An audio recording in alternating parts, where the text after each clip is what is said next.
Ang kwentong ito ay hango sa totoong buhay.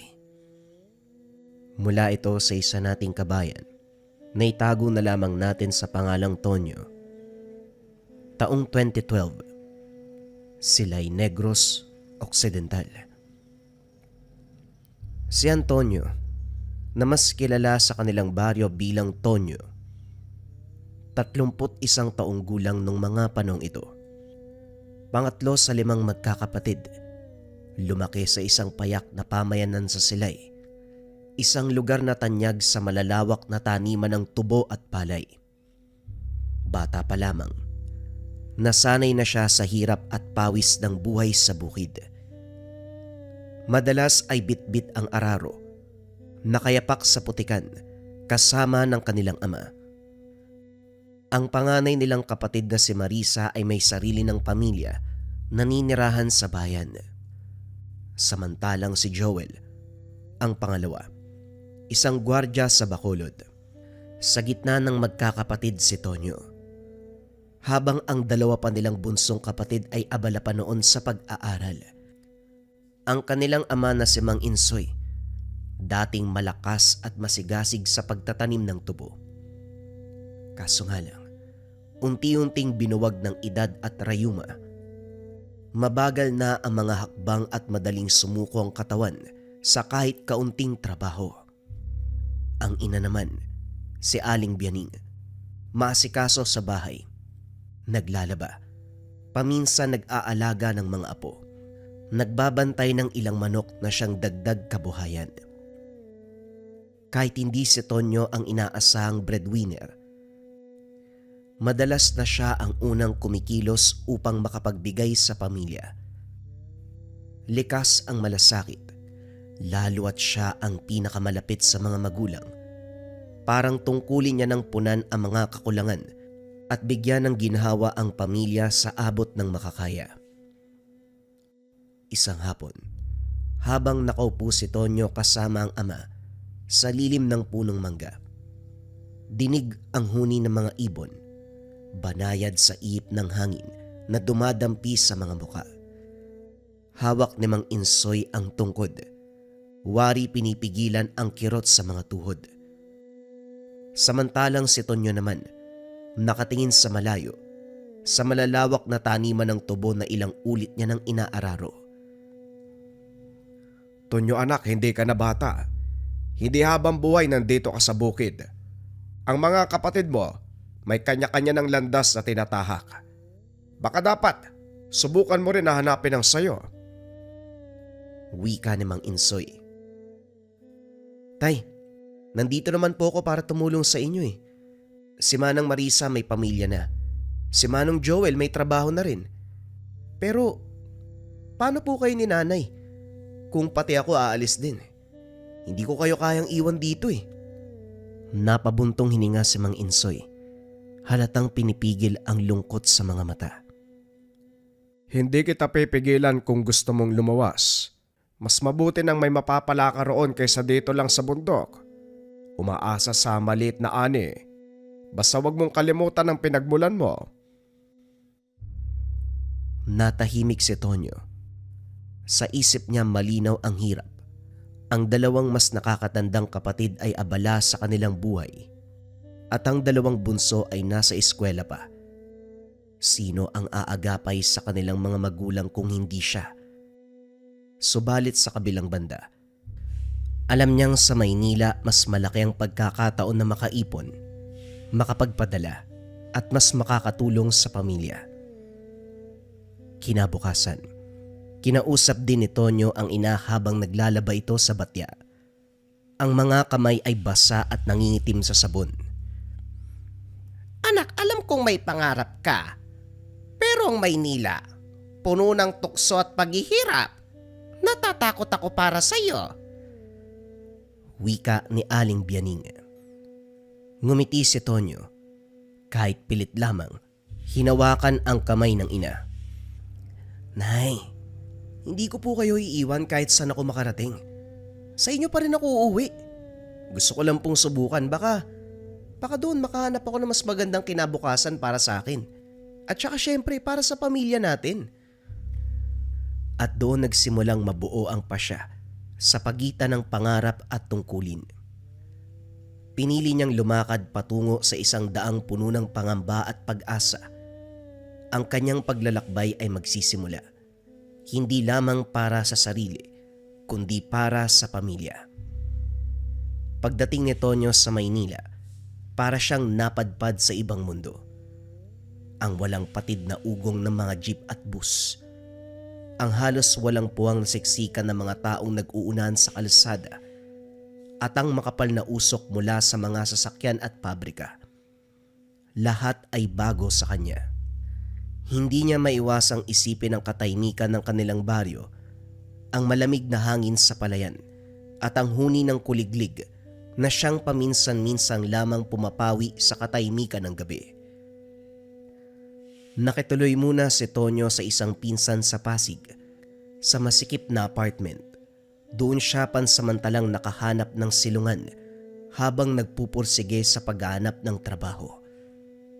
Halos isang buwan, pabalik-balik sa mga tanggapan, dala niya ang kanyang lukot na resume, umaasang matatanggap kahit saan. Sa wakas, natanggap siya bilang dicer sa isang grocery store.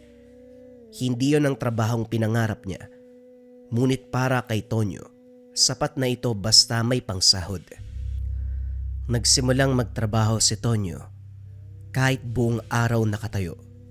Nag-aayos ng mga paninda, nagbubuhat ng mabibigat na kahon. Tiniis niya ang pagod at kirot sa katawan.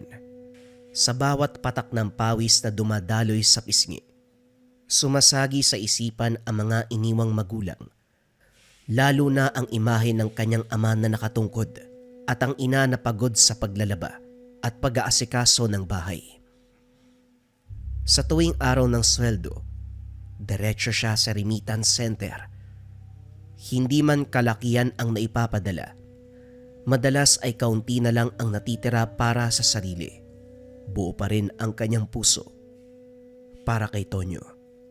Ang kaunting halaga na ito ay higit pa sa pera. Ito ay tanda ng sakripisyo at patunay ng pagmamahal sa pamilya. Sa kanilang trabaho, mabilis na nakilala si Tonyo bilang masipag at tahimik. Hindi siya palabiro, pero palaging handang tumulong sa kahit sinong mangangailangan. Kung may mabigat na kahon na kailangang buhatin, siya kaagad ang nauuna. Kung may kailangang ayusin, hindi niya na inaantay ang utos ng supervisor. Isang hapon, habang maingat na inaayos ang mga dilatang sardinas sa istante, nilapitan siya ng isa sa mga matagal niya ng kasamaan sa trabaho, si Bernie, na maging kaibigan at katuwang niya mula pa noong unang linggo sa trabaho. Tonyo, hindi ka ba napapagod? Maghapon ka nang nakatayo ah. Hindi ka tumitigil sa pagtatrabaho mo. Pinahid ni Tonyo ang pawis sa noo gamit ang braso at saka ngumiti ng payak. Ano ka ba, Bernie? Sanay na ako sa bukid. Kung dito, kahon lang ng sardinas ang binubuhat ko. Masyadong magaan to para sa akin eh. Nagkatawanan ang ilan sa mga nakarinig. Sa simpleng sagot ni Tonyo, nakitaan nila ng katapatan at pagiging kontento. Doon lalo siyang hinangaan. Isang taong walang reklamo at marunong magpasalamat sa kahit anong biyaya. At sa mismong lugar na yun, sa gitna ng mabibigat na kahon, maingay na pagbukas ng plastik at amoy ng bagong ayos na paninda, makikilala niya ang isang babaeng babago sa takbo ng buhay, si Irish. Mabilis ang takbo ng oras para kay Tonyo sa grocery store. Sa unang mga buwan, abala lang siya sa trabaho. Hindi siya palabarkada. Trabaho, uwi, kain, tulog. Ganon lang ang gawain.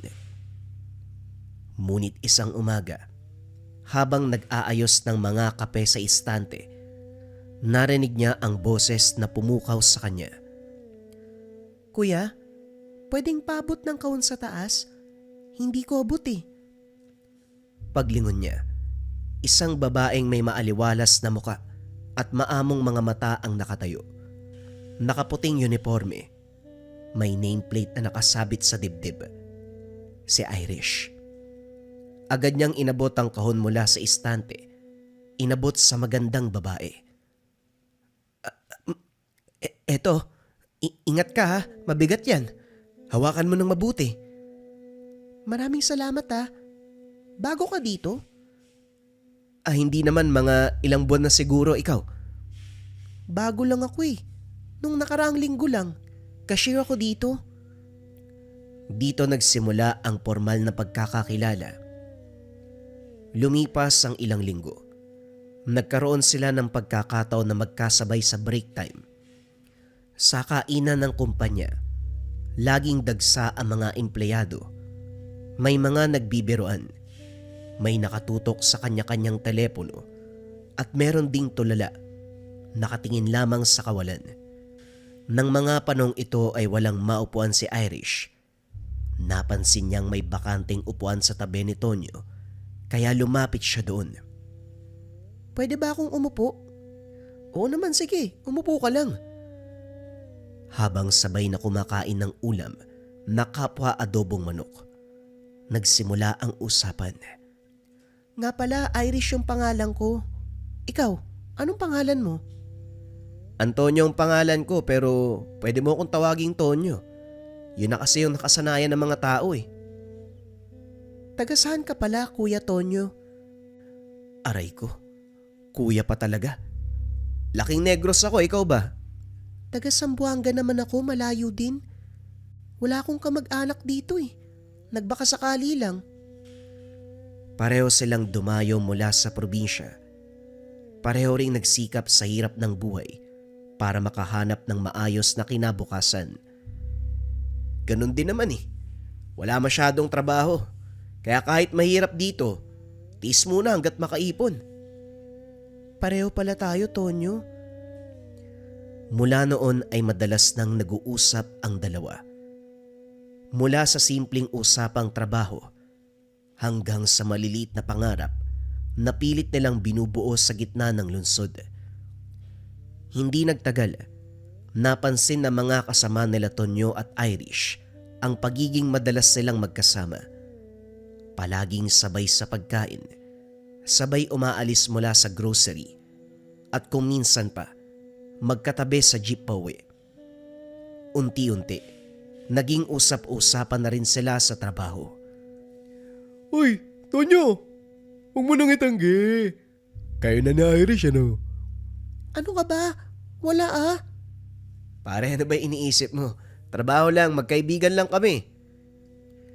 Sa kabila ng paulit-ulit na pagtanggi, unti-unting lumitaw ang katotohanan. May kakaibang koneksyon na mamagitan sa kanila. Hindi man aminin, ramdam ng lahat na mas lumalalim ang kanilang samahan. Isang gabi ay sabay silang umuwi. Malakas ang buhos ng ulan at wala ni isa man sa kanila ang may dalang payong. Napilitang magkubli ang dalawa sa ilalim ng isang lumang tolda. Nasa gilid ito ng kalsada. Ano ba yan? Basa na ako? Talagang umulan kung kailan wala akong dalang payong. Hinubad ni Tonyo ang suot na jacket. Inabot kay Irish. O ito, isuot mo muna. Huwag na, ayos lang ako. Baka ikaw pa yung magkasakit eh. Ay sus, sanay na ako sa ganito. Sa bukid nga namin mas madalas pa ako mabasa ng ulan eh. Pero ikaw, huwag ka magkakasakit ha. Naku, baka mapano ka. Sayang kung liliban ka sa trabaho, mababawasan pa yung sahod mo. Sandaling natahimik si Irish habang hawak ang jacket. Napatingin kay Tonyo. Sa simpleng kabutihang ipinakita nito, naramdaman niya ang isang uri ng pag-aalaga na bihirang makita sa iba. Lumipas sa mga buwan, unti-unti nang lumalalim ang kanilang ugnayan. Hindi na lang simpleng kwentuhan sa tanghalian, kundi mga personal na pangarap at takot. Isang hapon, habang nakaupo sila sa waiting shed matapos ang trabaho, Nagkaroon sila ng seryosong usapan. Tonyo, minsan naiisip ko, hanggang kailan kaya ako dito? Pero syempre gusto ko makatulong sa pamilya ko sa probinsya. Kaso nakakatakot. Parang hindi kasi sapat yung kinikita eh. Alam mo Irish, pareho lang tayo ng iniisip eh. Pero kung susuko tayo ngayon, walang mangyayari. Kaya kahit mahirap, kahit nakakapagod, kahit malayo sa mga mahal natin sa buhay, dapat tuloy lang. Para naman sa kanila kung bakit tayo nandito eh. Maraming salamat ha. Hindi ko alam kung paano kakayanin yung buhay dito sa Maynila. Lalo na pag walang kausap na katulad mo. Sandaling natahimik si Tonyo. Sa loob niya, nakakaramdam ng init na bumabalot sa dibdib. Hindi man sabihin kagad, ramdam niyang espesyal si Irish. Ilang gabi ang lumipas. Pag uwi ng magkasama, huminto sila sa maliit na tindahan at bumili ng soft drinks. Habang umiinom, nag-ipon ng tapang si Tonyo. Irish, may sasabihin sana ako. Huwag mo kong pagtatawanan ha. Ha? Ano ba yun? Huminga ng malalim si Tonyo. Pinisil ang bote sa pagitan ng mga daliri. Tumingin ng diretsyo kay Irish. Gusto kita. Hindi lang bilang kaibigan. Matagal ko nang nararamdaman eh. Pero natatakot ako na baka hindi mo ko gusto. Hindi kaagad nakapagsalita si Irish. Pagkatapos ay ngumiti siya. Malambot. Bagyang luwa sa gilid ng mata. Tonyo, hindi na lang din kaibigan yung tingin ko sa'yo eh. Pero sana, wag mo kong iwan ha. Nang aminin ni Tonyo at Irish ang kanilang damdamin, lalo silang naging malapit sa isa't isa. Subalit sa loob ng grocery store, pinili muna nilang itago ang relasyon. Hindi dahil sa iya, kundi sa takot na baka hindi ito tanggapin na makasama. Subalit kahit anong pagtatago, mahirap itanggi ang kilos ng puso. Kapag tanghalian, palagi silang magkatabi. Kapag uwian, sabay silang lalabas. At kapag may okasyon, gaya ng Pasko o simpleng kaarawan ng isang katrabaho, palagi silang magkasama. Uy pare Tonyo, hindi ka ba naiilang na palaging katabi si Irish? Parang hindi na kayo nag-iiwalay. Halos magkasama na kayo sa lahat ng bagay ah. Magkaibigan lang kami pare. Huwag mo lagyan ng mali siya. Siguro pareho lang kami ng rutang inuuwian. Sa mata ng iba, maaaring simple ang paliwanag. Pero may lihim na pag-ibig na unti-unti nang lumalabas at hindi na madaling itago. Minsan pagkatapos ng trabaho, naglalakad sila sa gilid ng ilog Pasig. Doon madalas pag-usapan ang mga pangarap. Alam mo ba, Tonyo? Pangarap ko magkaroon ng maliit na tindahan sa probinsya. Kahit sari-sari store lang. Basta hindi na ako alis ng bahay. Kung ako, pangarap ko makapagpatayo ng sariling bahay.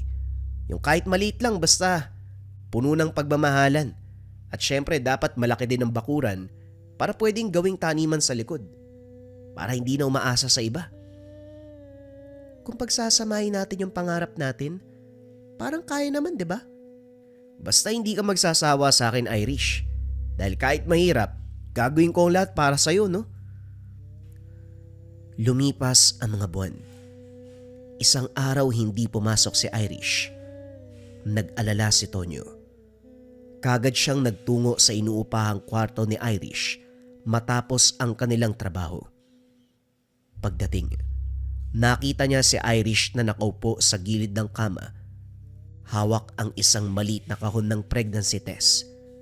Namumugto ang mga mata. Irish, napano ka? Hindi kagad sumagot. Inabot niya na lamang kay Tonyo ang kahon. Nang makita ni Tonyo ang resulta, umikot ang mundo niya. Irish, buntis ka? Oo, Tonyo. Hindi ko alam kung paano sasabihin sa pamilya ko. Sa trabaho pa lang bawal to eh. Anong gagawin natin? Natahimik si Tonyo. Sa loob ng ilang minuto, tanging tunog ng orasan ang maririnig sa kwarto. Subalit sa kabila ng kaba, pinili niyang maging matatag. Irish, huwag kang mag-alala. Hindi kita iiwan. Kung bawal sa trabaho, aalis tayo. Kung kailangan mong umuwi sa probinsya, sasama ako. Anak natin yan. Responsibilidad ko yan. Doon humagulgol si Irish. Niyakap si Tonyo ng maigpit. Ilang linggo matapos mabunyag ang pagbubuntis ni Irish, kumalat din ang balita sa loob ng kanilang pinagtatrabahuan. Hindi na kayang ikubli, lalo na't matagal nang nagtatanong ang mga kasamaan. Isang araw, pinatawag sila ng kanilang manager. Alam niyo ang mangyayari sa trabaho natin. Kapag hindi kasal, nabuntis habang nasa trabaho, malinaw ang kahihinatnan. Diretsong termination. Walang nagawa si Tonyo at Irish, kundi tanggapin ang pasya. Masakit para kay Tonyo dahil dito na siya nasanay. Dito siya nakahanap ng pangalawang pamilya. Ngunit sa kabila ng bigat, pinili niyang isakripisyo ang lahat para kay Irish at sa magiging anak. Sa paglabas ng opisina, magkahawak kamay silang dalawa. Tahimik, ngunit buo ang loob na harapin ang bagong yugto ng kanilang buhay. Hindi nagtagal nagpasya silang umuwi sa probinsya ni Irish, sa isang liblib na bayan sa Zamboanga. Doon ay malayo sa kabiasnan, nakatira ang mga magulang ni Irish, sina Mang Jaime at Aling Maria, parehong magsasaka. Sa unang pagkikita may kaba si Tonyo. Hindi niya alam kung tatanggapin siya ng pamilya ni Irish. Ngunit laking ginhawa niya nang salubungin siya ni Mang Jaime. Tonyo, alam naming hindi madali ang sitwasyon niyo. Pero ang mahalaga, hindi mo iniwan ang anak ko. Yan ang tanging hiling namin. Wika ni Mang Jaime. Hindi ko po gagawin yun. Mahal ko po ang anak niyo. Pananagutan ko magiging anak namin. Sa Zamboanga nagsimula ang bagong yugto ng buhay ni Tonyo. Malayo ito sa syudad. Walang magagarbong gusali o malalaking tindahan, kundi puro kabundukan. Malawak ang palayan. Malamig na simoy ng hangin mula sa kagubatan. Halos kapareho ng buhay niya sa probinsya. Gayunpaman, hindi nagdalawang isip si Tonyo na tumira dito. Naging katuwang siya ni Mang Jaime sa bukid, mula sa pagtatanim ng palay, pag-aani ng gulay, hanggang sa paminsang-minsang pangangaso para may pangdagdag sa pagkain-sapag. Mabigat at nakakapagod ang gawain sapagkat kanya-kanya para sa kinabukasan nila. Sa bawat araw na kasama si Irish, lalong tumitibay ang paninindigan ni Tonyo, at sa tuwing nakikita niyang unti-unting lumalaki ang tiyan ng kasintahan, may halo siyang kaba at tuwa na hindi maipaliwanag. Alam mo Irish, talagang pangarap kong makita na yung anak natin eh. Kahit anong hirap, basta makita ko lang siyang nakangiti, sulit na sulit ang lahat. Maraming salamat mahal ah. Hindi ko akalain na ganito katibay ang puso mo. Siguro, swerte ako na ikaw ang kasama ko. Mabilis ang mga buwan. Dumating ang araw na nanganak si Irish na kanilang panganay. Isang malusog na babae. Pinangalanan na Alona. Nang unang beses na buhati ni Tonyo ang anak, hindi niya napigilang maluwa. Anak, kahit anong mangyari, hindi kita papabayaan. Pangako sa'yo ni Tata yan. Doon nagsimula ang kanilang buhay bilang isang maliit na pamilya. Simple, payak, ngunit puno ng pagmamahalan.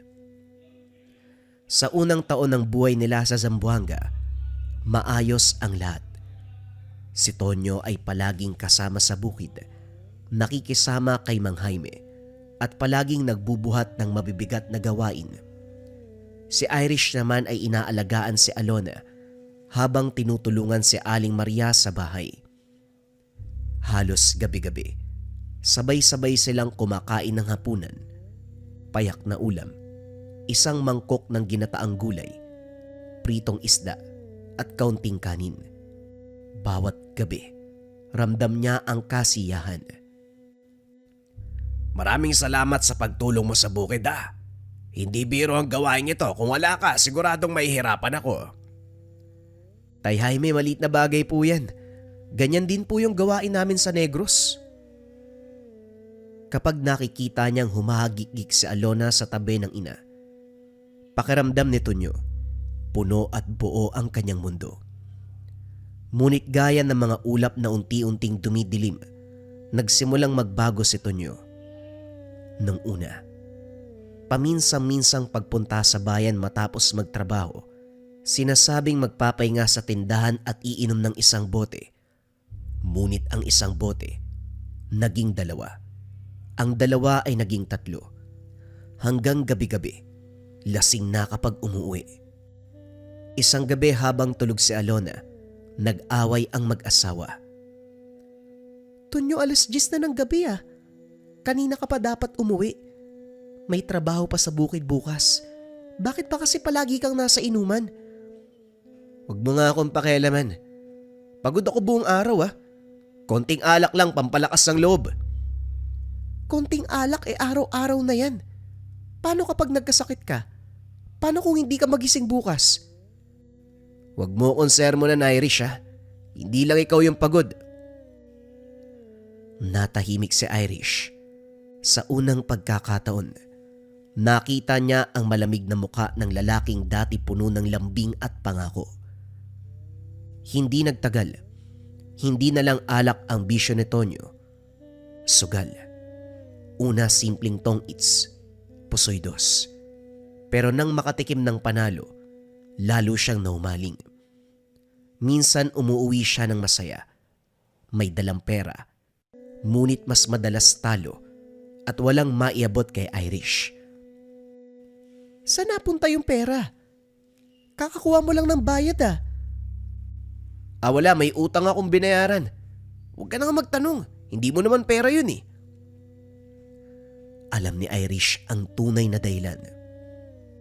Dumating ang pinakamabigat na dagok. Nabalitaan ni Irish na may tinatagpong ibang babae si Tonyo tuwing nasa bayan. Una, tsismis lang mula sa mga kapitbahay. Subalit nang paulit-ulit na ang kwento, hindi niya na maitanggi sa sarili. Isang gabi umuwi si Tonyo ng lasing. Hindi na nakatiis si Irish. Hindi ako bulag Alam ko mga ginagawa mo. Hindi lang alak, hindi lang sugal, pati ibang babae pinapasok mo na. Hindi ka ba nag-iisip? Kung ano man ang narinig mo, huwag ka maniwala ka agad. Chismis lang yan. Hindi to chismis, Tonyo. Kita na mismo ng mga kapitbahay natin At yung pera ubos palagi. Hindi ko na kayang palampasin to. Sige, maniwala ka sa kanila. Kung ayaw mo, diwag. Hindi lang naman ikaw yung babae sa mundo Napayak si Irish. Sa tabi nila ay nagising si Alona. Umiiyak na rin. Doon naramdaman ni Irish ang sakit. Hindi lang para sa sarili, kundi para sa anak nilang walang kamuwang-muwang. Kinabukasan nagpa siya si Irish. Sa kabila ng sakit, pinili niyang tapusin ang relasyon nila ni Tonyo. Tonyo, mula ngayon, maghihiwalay na tayo. Hindi ko na kayang isugal ang kinabukasan ni Alona sa bisyo mo. Kung gusto mong magbago, gawin mo ng mag-isa. Pero sa ngayon, kami na muna ng anak ko ang iintindihin ko. Hindi nakasagot si Tonyo. Nakatungo lang siya. Hawak ang ulo na parang hindi makapaniwala. Pero sa loob niya, alam niyang siya ang may kasalanan ng lahat. Pagkaraan ng ilang araw nag-impake si Tonyo, nagpaalam kay Mang Jaime at Aling Maria. Tuluyan ang bumalik sa Negros, bitbit ang hiya at pagkatalo. Samantala si Irish, naiwan kasama si Alona, Doon nagsimula ang kanyang pakikibaka bilang isang single mother. Pagkatapos umalis si Tonyo at umuwi sa Negros, nanatili si Irish sa Zamboanga kasama ang anak nilang si Alona. Sa umpisa, pinilit niyang maging matatag. Pero sa bawat gabi, habang natutulog si Alona sa tabi niya, hindi mapigilan ni Irish ang mapaluha. Ang dating masayang buhay na kanilang pinangarap, naglaho na parang bula. Alona anak, patawarin mo ko ha. Hindi to ang buhay na ginusto ko para sa'yo. Pero gagawin ko ang lahat para lumaki ka ng ligtas at masaya. Hindi niya ito pinapakita sa magulang.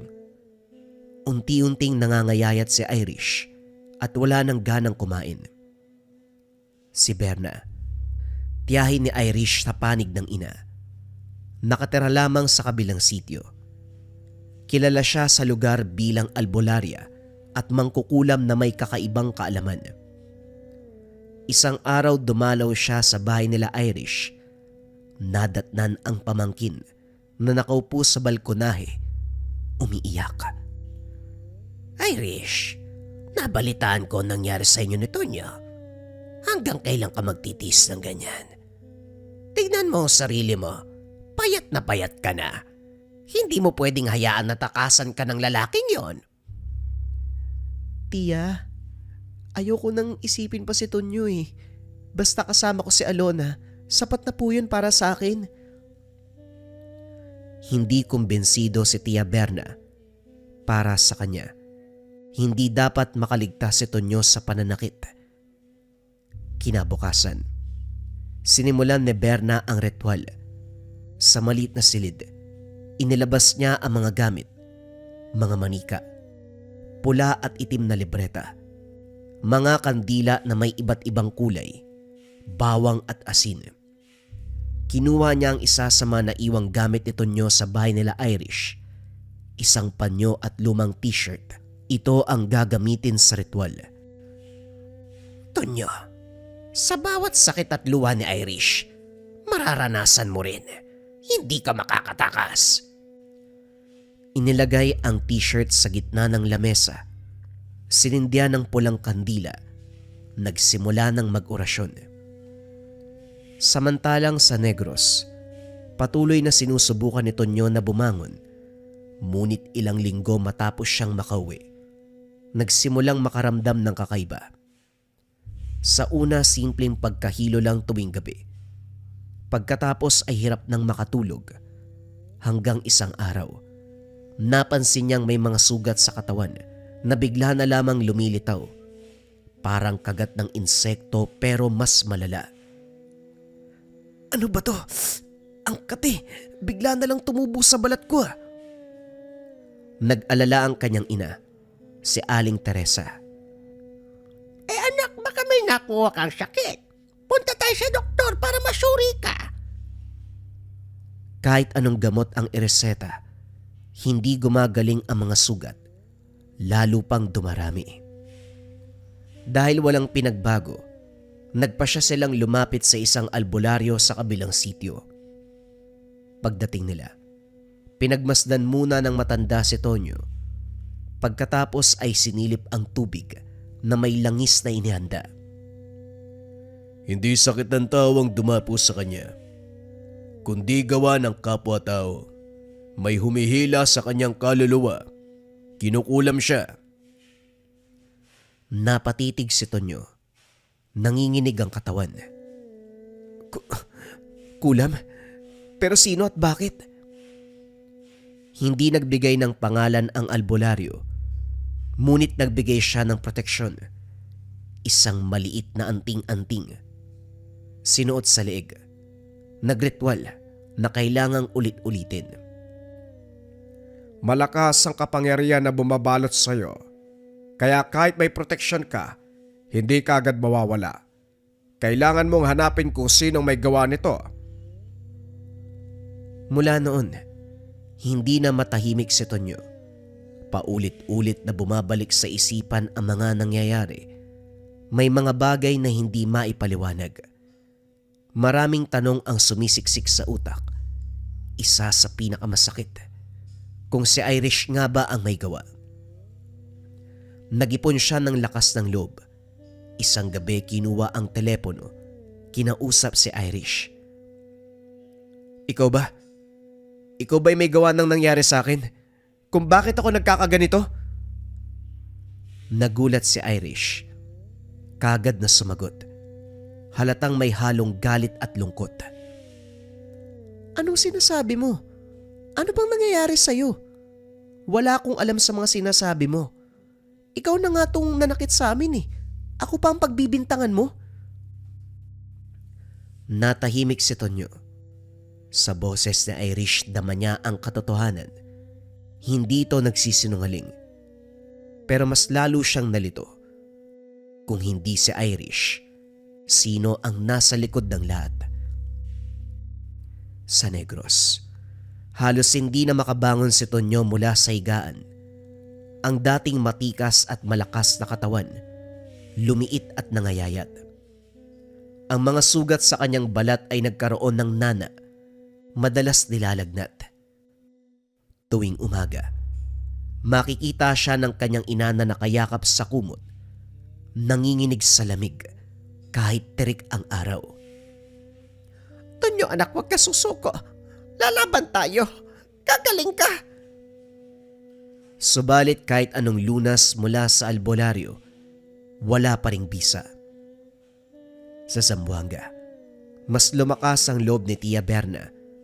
Sa tuwing nakikita niyang humahapdi ang puso ni Irish, lalo siyang nagiging determinado na parusahan si Tonyo. Gabi-gabi sa harap ng pulang kandila, inuusal niya ang mga dasal. Ang manika na may peraso ng buhok ni Tonyo, tinutusok ng karayom. Ang mga gamit na naiwan, nilalagyan ng kakaibang langis at abo. Tonyo, bawat luwa ni Irish, sakit mo.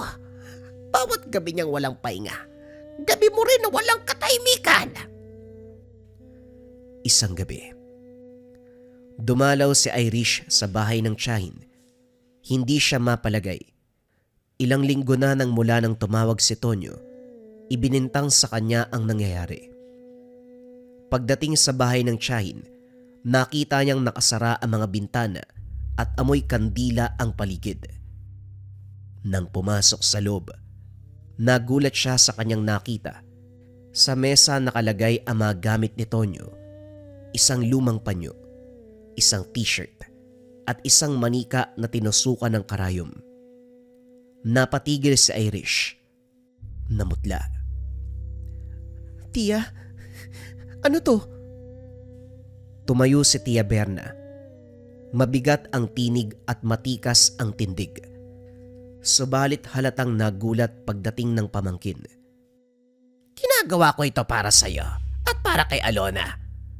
Para hindi ka muling paiyakin ni Tonyo. Upang maranasan niya ang sakit ay binigay sa inyo. Nanginginig ang boses ni Irish. Pinipigil ang luwas sa mga mata. Hindi ko hiniling yan, Tia. Oo, iniwan ako at nasaktan. Pero hindi ko kayang makita siyang mamatay o magdusa. Ama pa rin siya ng anak ko. Tumigil sandali si Tia Berna, pero hindi bumitaw ang paninindigan sa mukha niya. Hindi ka dapat magpakamangmang. Kung hindi siya bibigyan ng leksyon, uulitin lang ni Tonyo ang mga nagawa niya. Mas mabuti nang matigil siya habang maaga pa. Dahan-dahang lumapit si Irish.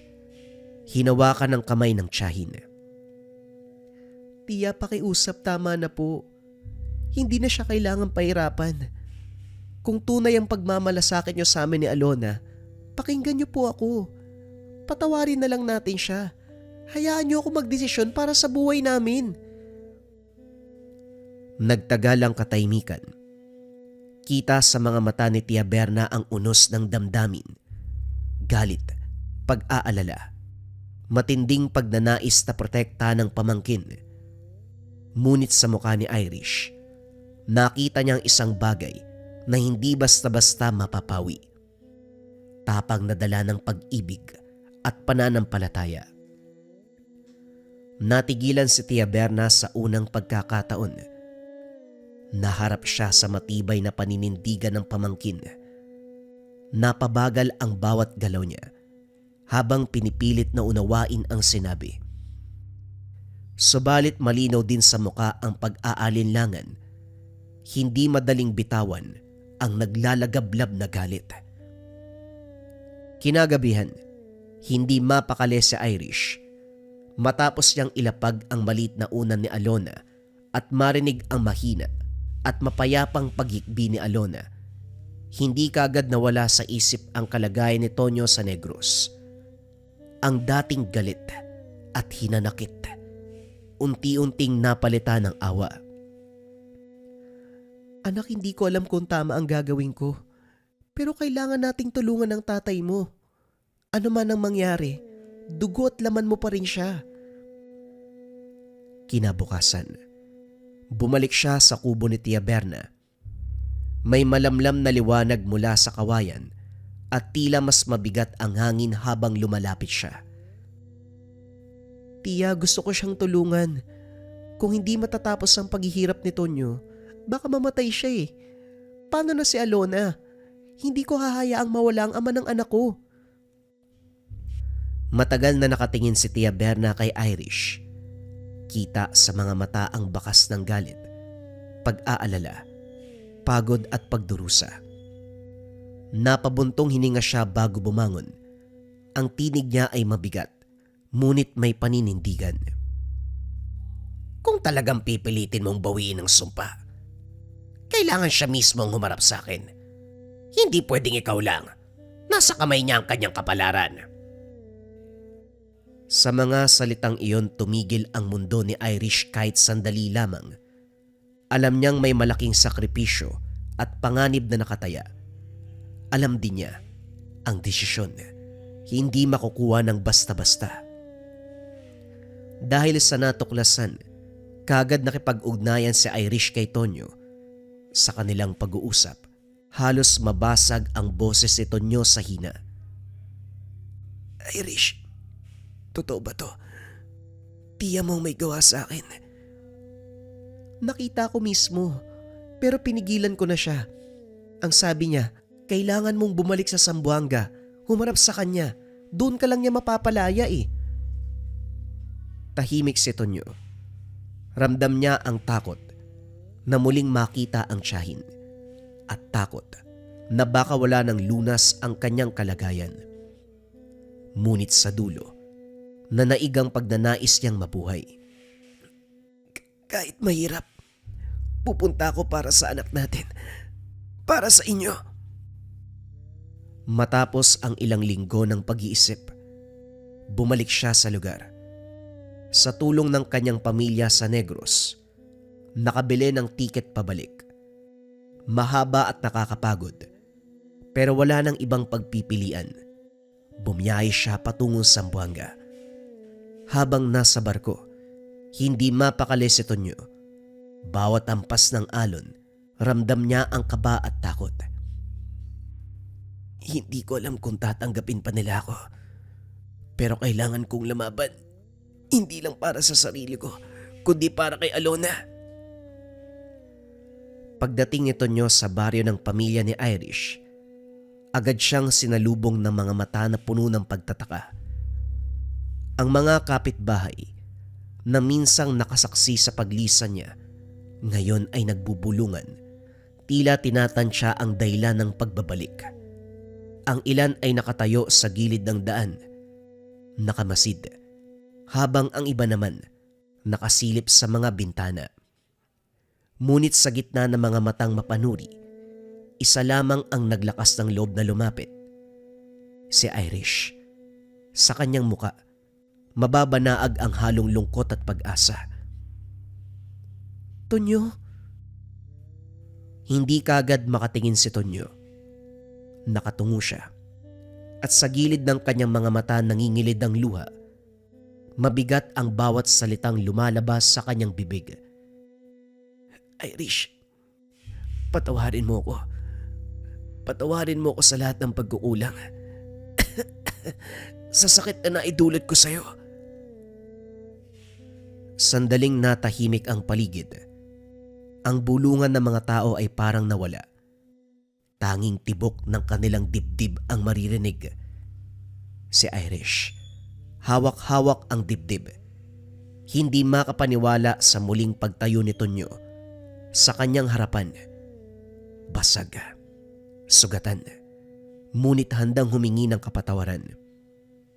Niyakap siya ni Irish. Maigpit na parabang wala ng salita ang kailangan.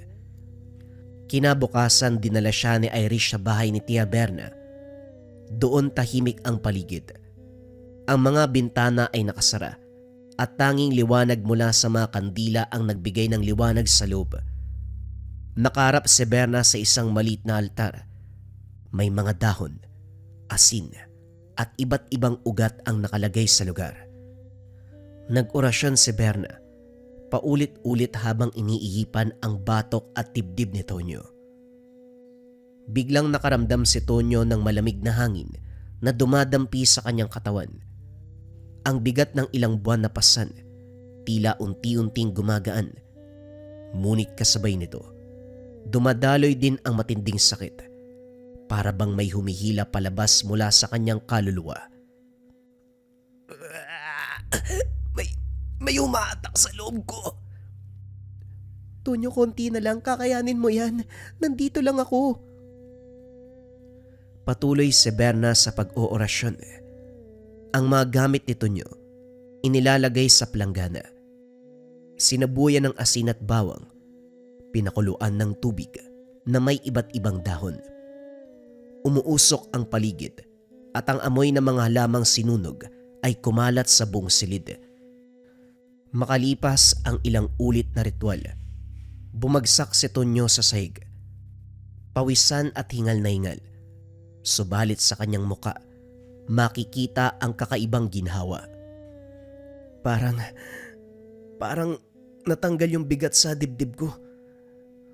May malamig na hangin na dumampi sa akin. Tumigil si Berna. Ibinaba ang kandila. Humarap sa kanila. Tapos na. Pero hindi ibig sabihin wala ka ng pananagutan.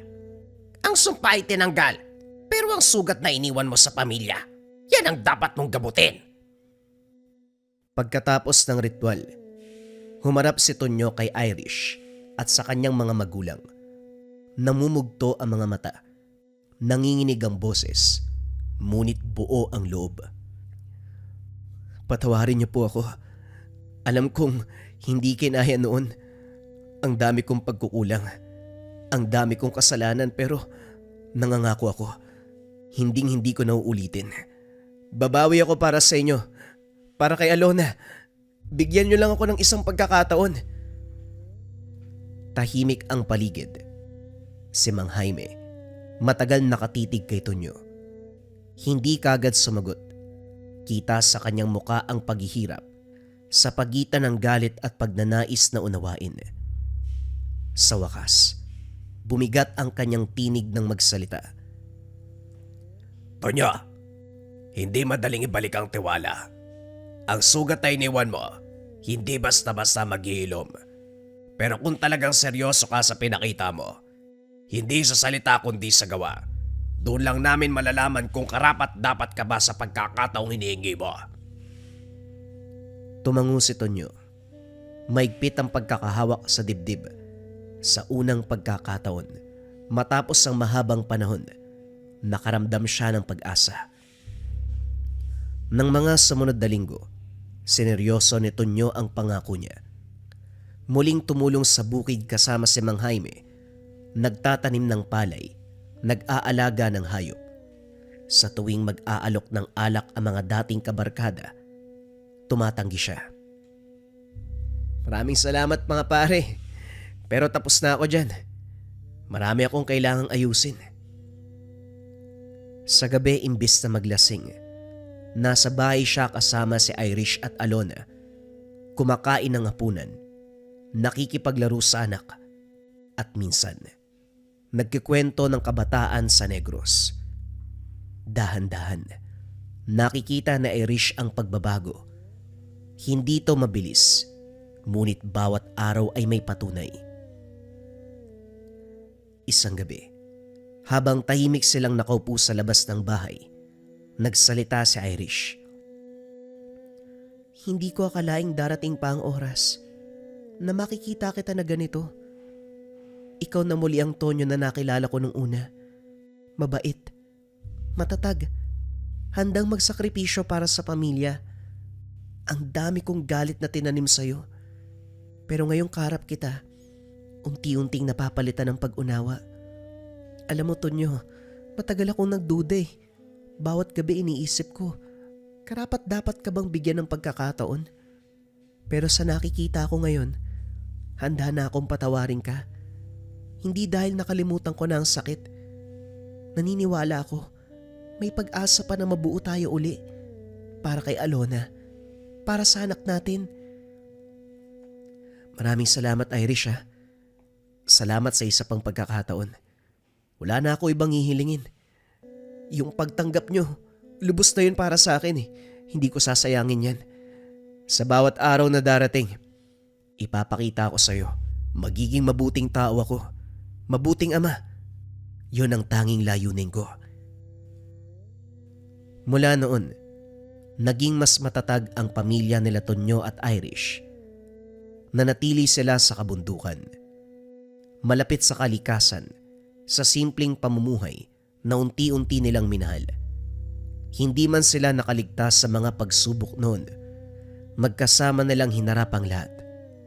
At sa bawat pagmulat ni Tonyo tuwing umaga, ang una niyang natatanaw, si Irish at Alona.